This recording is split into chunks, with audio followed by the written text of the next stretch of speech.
What's up guys, मेरा नाम है Shivam. Welcome to the channel. आज के इस वीडियो में हम बात करेंगे सपोर्ट और रेजिस्टेंस लेवल्स के बारे में।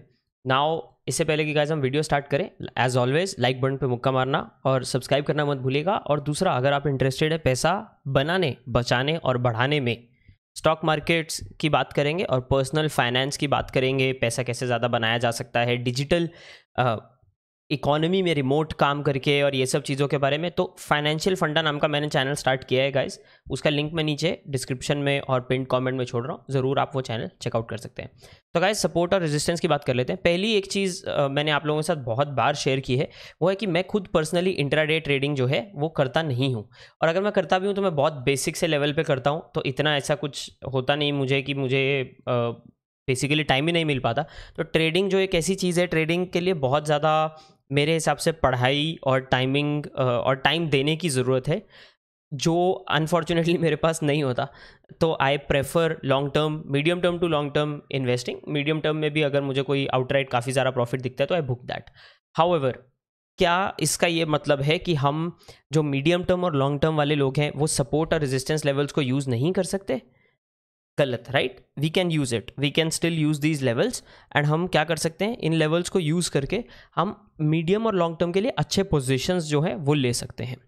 तो अभी सपोर्ट और रेजिस्टेंस लेवल्स जनरली जो मार्केट का ट्रेंड है वो समझने के लिए एक बहुत ही इंपॉर्टेंट चीज़ हो जाती है। चाहे आप ट्रेडर हो, स्पेशली अगर आप ट्रेडर हो, पर चाहे अगर आप medium to long term investor भी हो, मार्केट का जो ओवरऑल ट्रेंड है, क्या स्थिति चल रही है, क्या सिचुएशन चल रही है, वो जानने के लिए बहुत इंपॉर्टेंट चीज़ें होती हैं। पहली बात वो ऐसी है कि ये जो सपोर्ट और रेजिस्टेंस लेवल्स हैं, हमें ये चीज़ दिमाग में रखनी है हमेशा ट्रेडिंग के इसमें भी, कि ये प्रोबेबिलिटी होती है। प्रोबेबिलिटी मतलब क्या? ऐसा होने का चांस है। ये नहीं है कि ये सपोर्ट लेवल है तो बस यहीं रहेगा, ये टूट नहीं सकता, या ये रेजिस्टेंस लेवल है ये टूट नहीं सकता। ठीक है, तो ये पहली बात हमें यहाँ पे सीखनी है कि ये प्रोबेबिलिटी होती है। जो ट्रेडर्स हैं वो बोलते हैं कि यार यहाँ ये होने का चांस है तो मैं मेरा पैसा लगा सकता हूँ, इसीलिए स्टॉप लॉस लगाया जाता है। अगर पक्की बात होती कि सपोर्ट टूटेगा ही नहीं, पहली बात तो मार्केट अप एंड डाउन जाती ही नहीं। दूसरी बात, अगर वैसा होता तो स्टॉप लॉस की जरूरत क्या पड़ती, राइट? इसीलिए लोग स्टॉप लॉस लगाते हैं कि मैं 20% गेन करने के लिए 5% लूज करने को तैयार हूँ, या 3% लूज करने को तैयार हूँ। सो ये एक इंपॉर्टेंट चीज़ हमें समझनी है। अब बात की जाए सपोर्ट और रेजिस्टेंस लेवल की, ठीक है? तो पहले बात करते हैं रेजिस्टेंस। रेजिस्टेंस का डेफिनेशन क्या है? रेजिस्टेंस मतलब जो हम करना चाहें उसके अगेंस्ट कोई शक्ति हमें वो करने को रोक रही है, रेजिस्ट कर रही है। सपोर्ट क्या मतलब? मैं कुछ करना चाहता हूं, मुझे बोला जा रहा है हाँ बेटा करो करो, तुम वैसे ही करो, हम तुम्हारे पीछे खड़े हैं, ठीक है, तुम्हें सपोर्ट दे रहे हैं। समझ गए? रेजिस्टेंस क्या है, सपोर्ट क्या है? अभी रेजिस्टेंस और सपोर्ट के कभी भी एक एग्जैक्ट प्राइस आपको नहीं होता। मतलब ऐसा नहीं होता कि $1.4 is support, that is not possible. ठीक है, तो आप अगर देखोगे अच्छे ट्रेडर्स जो भी हैं, मैं 2-3 चैनल्स रेगुलरली मैंने आप लोगों के साथ मेंशन करता हूं, आप नोटिस करोगे हमेशा एक जोन की बात की जाती है। क्यों? क्योंकि ये एक एग्जैक्ट प्राइस पॉइंट पे होगा ऐसा पॉसिबल ही नहीं है, क्योंकि ये असली दुनिया की बात की जा रही है। इसमें इतने सारे वेरिएबल सिचुएशंस होती हैं कि बात ही नहीं कर सकते। तो राइट नाउ मैंने खोला है कार्डानो का चार्ट और मैं हूँ 4 घंटे के टाइम पीरियड में। तो स्पेशली अगर आप मीडियम टू लॉन्ग टर्म करने वाले हो एंड सपोर्ट और रेजिस्टेंस को यूज़ करने वाले हो तो ये 4 घंटे का पीरियड अच्छा है। बाकी अगर आप इंट्राडे वगैरह करने वाले हो तो 15 मिनट में आप कर सकते हो। स्कैल्पिंग के लिए फिर और थोड़े छोटे जो ट्रेडिंग लेवल्स वगैरह हैं, सॉरी जो छोटे टाइमिंग हैं, छोटे टाइम लेवल्स हैं, उनको यूज़ कर सकते हो। वो सब में मैं नहीं जाऊँगा, मैं कोई इसमें बहुत मतलब शानदार तो हूँ नहीं। तो पहले बात कर लेते हैं रेजिस्टेंस लेवल्स की। आप अगर ये कार्डानो का चार्ट देखो तो आप एक चीज़ नोटिस करोगे, ये जो लेवल है, लेट मी इनफैक्ट, हाँ आई थिंक आपको क्लियरली यहाँ पे दिख रहा है, तो मैं आप लोगों के लिए एक चीज़ कर देता हूँ। वाह क्या लाइन है, इसको येलो कर देते हैं, ठीक है? ये लेवल, ये लेवल, ये लेवल, ये लेवल, ये लेवल, आपको क्या दिख रहा है? यहाँ तक प्राइस जा रहा है, उप्स, सो यहाँ तक प्राइस जा रहा है, टक्कर खा के नीचे आ रहा है, टक्कर खा के नीचे आ रहा है, अप्रोक्सीमेटली थोड़ा सा क्रॉस हुआ, बट फिर क्रॉस होने के बाद वो रीटेस्ट हुआ। ये मैं रीटेस्ट वाला पॉइंट बाद में आऊँगा। एक्चुअली एक काम करते हैं, ये सब चीज़ें ऑफ कर देते हैं।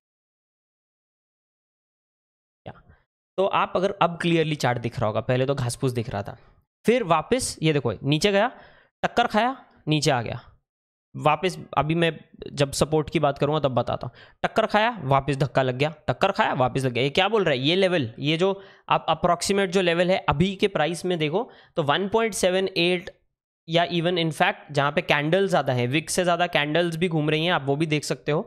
यूजुअली थोड़ा सा कन्फर्मेशन मेरे हिसाब से बेटर मिलता है, तो आप पकड़ लो 1.75 से लेके 1.81 1.82 के ऊपर का जो आसपास का जो रेंज है, ये रेंज रेजिस्टेंस की तरह एक्ट कर रहा है, ये प्राइस को इसके ऊपर जाने नहीं दे रहा। और आप नोटिस करो, अब नोटिस क्या करना है हमें, मैं आपको बताता हूँ। मैं यहाँ पे एक बेसिक सिंपल सी, मैं एक टेक्निकली ट्रेंड लाइन नहीं लगा रहा हूँ आप लोगों के लिए। यहाँ पे एक हॉरिजॉन्टल लाइन हम लगा सकते हैं वैसे पता करने के लिए, बट पकड़ो मैंने ये लाइन लगा दी, ठीक है। ये क्या था, रेजिस्टेंस था। ये यहाँ से ये ब्रेकआउट हुआ ऊपर। अब मैं इसमें जूम इन कर लेता हूँ। आप नोटिस करो, ये जो अप्रॉक्सीमेट रेजिस्टेंस का लेवल है इसको तोड़ा उसने, फिर उसको रीटेस्ट किया यहाँ पे, कि ये रीटेस्ट हमेशा होगा, ये आपको उल्टी तरफ भी दिखेगा। पहले मैं रेजिस्टेंस की बात कर रहा हूँ। रेजिस्टेंस जब टूटा उसके बाद वो एज अ सपोर्ट कंफर्म हुआ, जिसको रीटेस्ट भी बोल देते हैं, कंफर्म हुआ। इनफैक्ट सेकंड कैंडल भी एक हमें यहाँ पे देखने को मिली। उसके बाद उसने क्या बोला, हाँ भाई अब तू मेरे सपोर्ट में, अब मैं ऊपर चला जाता हूँ, राइट। तो यहाँ पे वो अब रेजिस्टेंस, ये वाला जो लेवल था वो एक टेम्परेरी यहाँ पे सपोर्ट बन गया। उसके बाद तो आप लोगों को मालूम ही है कि क्या हुआ, मई का क्रैश आ गया और फुसकी लग गई सबकी। तो वो मई का अगर क्रैश नहीं आया होता तो ऑप्टिमली हमें यहाँ पे भी ये लेवल एक स्ट्रॉन्ग सपोर्ट देखने को मिल सकता था, या एटलीस्ट सूडो स्ट्रॉन्ग सपोर्ट देखने को मिल सकता था, क्योंकि ये पहले 2 बार, मल्टीपल टाइम्स, नॉट 2 बार, मल्टीपल कैंडल्स आप देख सकते हैं यहाँ पे बनी है। तो ये एक अच्छा सपोर्ट लेवल हो सकता था, बट पूरी मार्केट ही गिर रही थी तो इसका कुछ कर नहीं सकते थे, राइट। तो ये फिर वापस रेजिस्टेंस बना रहा, और अभी भी आप नोटिस करो तो ये एक रेजिस्टेंस लेवल बना रहा है हमारे लिए, करेक्ट। तो अब इसकी अगर मैं बात कर लूँ बहुत सिंपली, ये रेजिस्टेंस है। रेजिस्टेंस क्या है, जो प्राइस एक्शन को, या रादर प्राइस को एक लेवल के ऊपर जाने ना दे, या उसके ऊपर जाने की जो प्रोबेबिलिटी है वो कम हो जाती है। अब ये किस तरह के होते हैं, नॉर्मली आप देखो ये तो प्राइस एक्शन में है, पर ये कभी कभी राउंड फिगर्स में भी आपको देखने को मिल सकते हैं। सो फॉर एग्जांपल $2 का मार्क है, जिसने बंदे ने $1 पे या $1 के नीचे कार्डानो खरीदा है, वो क्या बोला यार $2 चला गया, $2, तो $2 पे भी आपको सेल ऑफ थोड़ा सा देखने को मिल सकता है। $2, $2.5, $3, कभी कभी 2.5 पे नहीं मिलेगा, शायद आपको $3, $4, $5 ऐसे भी पॉइंट पे भी मिल सकता है, जिसको साइकोलॉजिकल रेजिस्टेंस या साइकोलॉजिकल सपोर्ट भी बोला जाता है। तो बिटकॉइन के केस में 30,000, 50,000, 1,00,000, 65,000 क्यों है, क्योंकि 65,000 का जो रेंज था वो बिटकॉइन का हाई प्राइस का रेंज था, राइट। वो ऑल टाइम हाई का अगर बिटकॉइन का रेंज है, उसके आसपास साइकोलॉजिकली लोगों को लगेगा हाँ भाई ये तो ऑल टाइम हाई है, पिछली बार इसके बार ऊपर नहीं जा पाया था तो मैं बेच देता हूँ। तो वो ऑटोमेटिकली क्या होता है, लोगों को लगता है कि ये तो पिछली बार का हाई है, तो वो साइकोलॉजिकल रेजिस्टेंस जो था वो असली रेजिस्टेंस में कन्वर्ट हो जाता है, क्योंकि बहुत सारे लोग बेच देते हैं। अब बात करते हैं सपोर्ट की। सपोर्ट भी सेम तरीके से काम करेगा कि यार प्राइस को जो एक लेवल के नीचे जाने ना दे। नाउ अनफॉर्चुनेटली ऐसा हुआ है, अभी का जो मार्केट का सिचुएशन है बहुत ही वियर्ड एक्ट करता रहा है।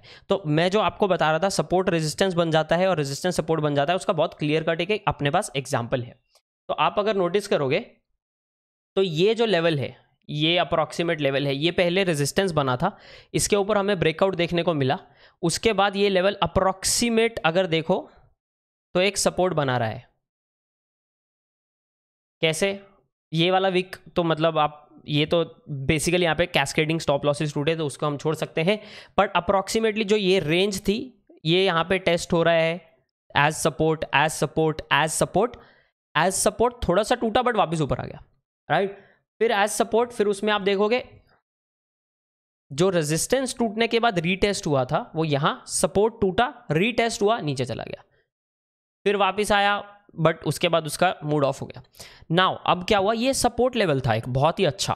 तो इसके बाद जब इसके नीचे ब्रेकआउट हुआ, कंफर्म ब्रेकआउट इसके नीचे हो गया नेगेटिव तरफ को, तो यही लेवल एक स्ट्रॉन्ग रेजिस्टेंस बन गया।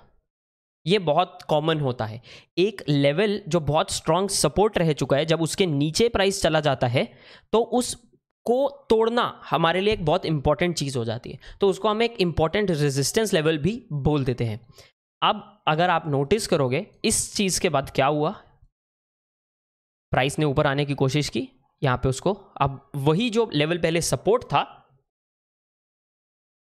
ग्रीन था अभी लाल हो गया, अब वो रेजिस्टेंस बन गया। बहुत देर थोड़ा ट्रेड हुआ, प्राइस ने ऊपर आने की कोशिश की, थोड़ा सा हमें एक विक देखने को, पुश चल नीचे वापस, ब्रेकआउट मिला। अब नोटिस करो आगे क्या हो रहा है। अब 4 घंटे के चार्ट में ब्रेकआउट हुआ, रीटेस्ट हुआ, वापस क्या हुआ, अभी ये जो रेजिस्टेंस था फाइनली रेजिस्टेंस टूटा और अब वो सपोर्ट में कन्वर्ट होना स्टार्ट हुआ है। हाउएवर अभी आप ये मतलब अब इसमें स्पेसिफिक जो कैंडल्स हैं वो कैंडल के पैटर्न्स और वो सब चीज़ें आ जाती हैं, बट अगर हम मोटा देखें तो अब ये एक यूजुअली अभी देखा जाए तो ये एक अच्छा सपोर्ट बन रहा है, राइट।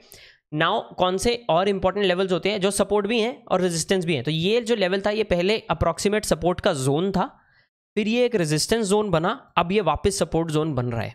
तो अगर अब ये टूटता है तो थोड़ा सा हमें परेशान होना पड़ सकता है।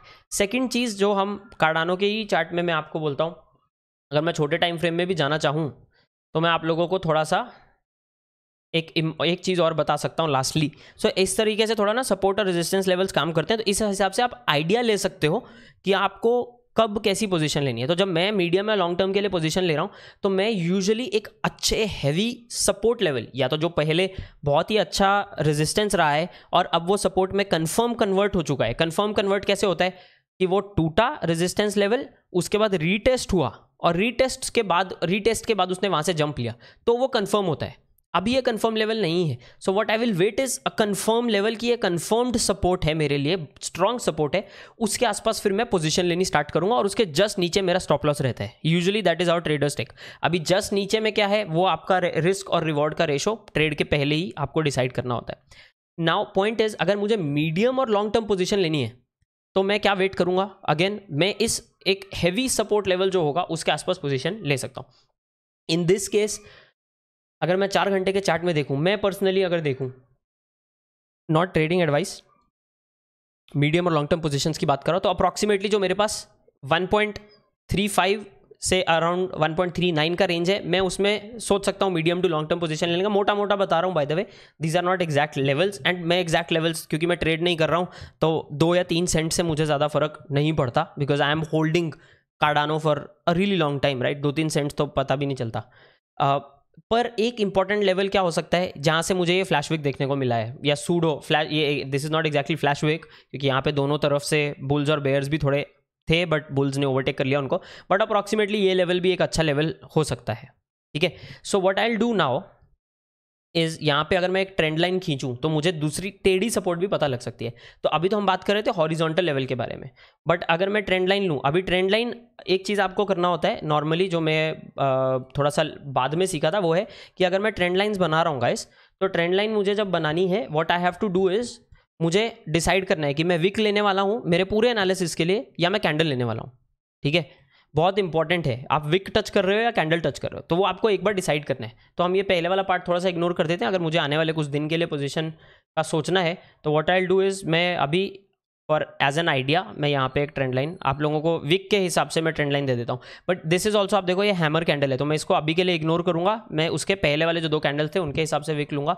इसका कलर मैं ग्रीन कर लेता हूँ और थोड़ा पतला कर देते हैं इसको।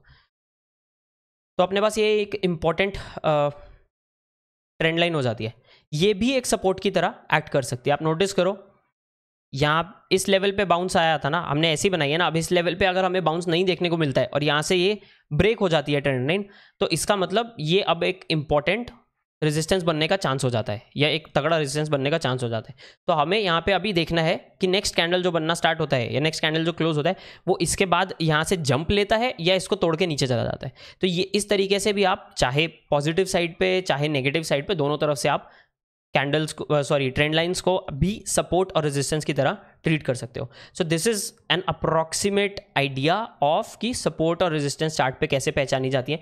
एक और चीज़ आप बहुत सिंपल सी देखो कि अगर आप चार्ट को जूम आउट कर लो ना, थोड़ा सा लास्टली जाने से पहले मैं क्विक आपको बताना चाहूँगा, आप अगर चार्ट को जूम आउट कर लो आपको वैसे ही देख के मोटा मोटा आइडिया हो जाएगा। ये देखो यहाँ पे जहाँ पे आपको ऐसे स्पाइक्स देखने को मिलते हैं ना, आप देखो सेम ही लेवल के आसपास स्पाइक्स देखने को मिल रहे हैं आपको, 1 2 3, मतलब 3 4 5, फिर वो बना टूट गया, फिर वो बना सपोर्ट 1, ये दूसरा इधर भी है 1 2 3 4 5 6 7 ताड़, जितनी बार वो पिटेगा ना, जैसे मैं क्रिप्टो इंडिया शो आप लोगों के साथ बहुत बार शेयर करता हूँ, बोलते हैं ना हथौड़ा जितनी बार ताले पे मारोगे तो ताला टूट ही जाएगा कभी ना कभी। तो जब 5 बार 6 बार एक लेवल है, एक सपोर्ट लेवल है या एक रेजिस्टेंस लेवल है, वो बार बार टेस्ट हो रहा है, तो वो कभी ना कभी तो टूट ही जाता है। तो दैट इज़ द पॉइंट। तो उस हिसाब से हमें थोड़ा सा वेट करना होता है, उस हिसाब से आप पोजीशंस लेने का सोच सकते हो। Bye the way this is not the only indicator, ठीक है। हम इसके साथ वॉल्यूम हो गया, RSI हो गया, इनफैक्ट जो आप EMAs की बात करते हैं 9, 50, 100, 200, ये सब चीज़ें भी इंपॉर्टेंट सपोर्ट्स और रेजिस्टेंस बनती हैं, सिर्फ प्राइस लेवल के अलावा, ठीक है।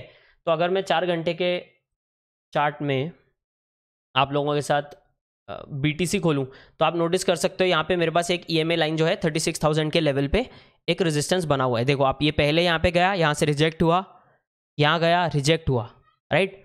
तो आप अगर नोटिस करो तो ये मैं यूज़ कर रहा हूँ EMAs, ठीक है। आप इसमें ऑफकोर्स चाहो तो MA वगैरह भी यूज़ कर सकते हो, बट यूजुअली मैं पर्सनली EMAs यूज़ करता हूँ, मैं MA ज़्यादा यूज़ नहीं करता हूँ। ऑल्सो मतलब मेरी तो मीडियम लॉन्ग टर्म पोजीशंस है तो मुझे ज़्यादा टेंशन नहीं है, राइट। तो ये आप नोटिस करो, तो अभी ये 36,000 का जो लेवल है ये इंपॉर्टेंट लेवल हो जाता है BTC के लिए, बिकॉज यहाँ पे इसका 200 EMA यहाँ पड़ा हुआ है, ठीक है, विच जो इसको बार बार नीचे धकेल रहा है, ठीक है। तो इसको इसके ऊपर जाना है और ये बाकी की जो 50-20 EMAs हैं उनको सपोर्ट बनाना है, उसके बाद इसको तोड़ के इसको भी सपोर्ट कन्फर्म करना है, अलॉन्ग विद व्हाट जो बाकी का अपने को प्राइस एक्शन देखने को मिला है इस रेंज में। आप देखो यहाँ पे जहाँ ज़्यादा कैंडल्स की भीड़ लगी हुई है, ये एक बहुत इजी तरीका होता है, जहाँ ज़्यादा कैंडल्स की भीड़ लगी है वो एरिया को भी आप सपोर्ट और रेजिस्टेंस के हिसाब से आइडेंटिफाई कर सकते हो। So this is guys how to understand और how to at least recognize support and resistance के levels. And support and resistance होता क्या है, बेसिक आपको इंट्रोडक्शन है, एंड मोस्टली बेसिक ही मिलेगा मेरे चैनल पे। मैं खुद एडवांस TA वाला बंदा नहीं हूँ, तो उसके लिए आप बेटर है आप कोई बुक उठा लो, बहुत सारी बुक्स हैं टेक्निकल एनालिसिस पे, प्रिंग वगैरह की बुक हैं और भी बहुत सारी हैं, तो आप उसमें से कोई भी बुक उठा के उस पर पढ़ सकते हो। बट आप बेसिकली देखो, जूम आउट करोगे आपको समझ में आ जाएगा, सपोर्ट अप्रॉक्सीमेट सपोर्ट टूटा, रेजिस्टेंस बना, राइट। सो या that's how these levels usually work. इसमें आपके कोई क्वेश्चंस हो तो नीचे छोड़ सकते हो, कहीं पे मेरे से गलती हुई हो और आप एडवांस TA वाले हो, please give me your feedback नीचे कमेंट्स में। Always open to feedback and always open to suggestions guys. मैं भी सीखना चाहता हूँ, ऑफकोर्स ट्रेडिंग मोस्टली मैं नहीं करूँगा, बट मैं ट्रेडिंग सीखना ज़रूर चाहता हूँ, तो मैं उस पर जितना टाइम दे पाता हूँ मैं दे पाता हूँ, मतलब I try to give as much time, but बहुत ज़्यादा टाइम नहीं दे पाता, इसीलिए मैं ट्रेड्स भी नहीं लेता हूँ यूजुअली। सो या दैट इज़ आज का वीडियो गाइज। आई होप आपको ये अच्छा लगा हो। नीचे ज़रूर आप कमेंट में लिख के आपके थॉट्स बता सकते हैं, एंड जाने से पहले एज ऑलवेज लाइक बटन पे मुक्का और सब्सक्राइब करना मत भूलिएगा। एंड एक सीक्रेट पासवर्ड हो जाए आज के लिए, ठीक है। आज का पासवर्ड हो जाते हैं रेजिस्टेंस पे मुक्का मार लेते हैं, रेजिस्टेंस पे मुक्का, ये अपना आज का पासवर्ड है जो आप कमेंट में छोड़ सकते हो। अगर आप अभी 18 मिनट मार्क तक वीडियो देख रहे थे, मुझे पता लग जाएगा कि आप दिल से मेरी आवाज़ से प्यार करते हो, क्योंकि आज शक्ल तो दिख नहीं रही है वैसे भी। तो या and lastly guys before I go again, पैसा बनाने वाली भी हम बहुत सारी बातें करेंगे, कैसे पैसा बनाया जाए, अपने स्किल्स को कैसे मोनेटाइज किया जाए ऑनलाइन एंड इंटरनेट की दुनिया में, उस पैसे को कैसे अच्छे से बचाया जाए और उस पैसे को कैसे इन्वेस्ट करके बढ़ाया जाए। तो स्टॉक मार्केट के फंडामेंटल एनालिसिस हो गए, वो सब चीज़ें भी मैं जो फाइनेंशियल फंडा चैनल है उस पर शेयर करूँगा, तो वो चैनल भी आप नीचे पिंड कमेंट या डिस्क्रिप्शन में से उसका लिंक उठा के देख सकते हैं गाइज। दिस इज शिवम, मैं आप लोगों को मिलूंगा अगले वीडियो में, तब तक के लिए चाओ।